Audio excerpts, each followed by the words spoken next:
পল্লবী থানা যুবদল নেতা গোলাম কিবরিয়াকে হত্যার ঘটনায় একজনকে আটক করেছে পুলিশ। তদন্ত করে জড়িত বাকিদেরকেও আইনের আওতায় আনার দাবি করেন নিহতের পরিবার।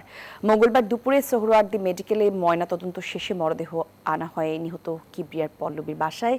আর পুলিশের হাতে আটক জনিকে জিজ্ঞাসাবাদে আসল রহস্য জানা যাবে এমনটি বলছেন তার পরিবার। সোমবার সন্ধ্যায় পল্লবীর সি ব্লকে দোকানে ঢুকে খুব কাছ থেকে গুলি করে হত্যা করা হয় পল্লবী থানার এই সদস্য সচিবকে।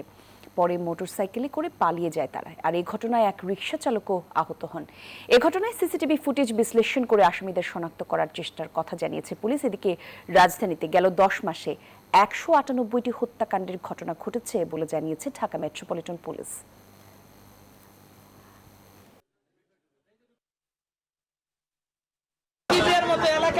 ছেলে নাই জানো না, ও সবার সাথে ডেকে ডেকে কথা বলছে, ওর ভিতরে কোনো অহংকার নাই। রাস্তাতে একটা মানুষ গেল সালাম দিত বড়দের।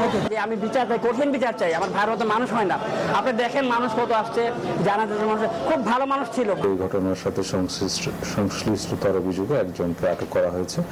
আমরা তাকে জিজ্ঞাসাবাদ করছি। এছাড়া অন্যান্য যারা এই ঘটনার সাথে সংশ্লিষ্ট পলাতক তাদেরকে গ্রেফতারের জন্য পুলিশের অভিযান অব্যাহত রয়েছে।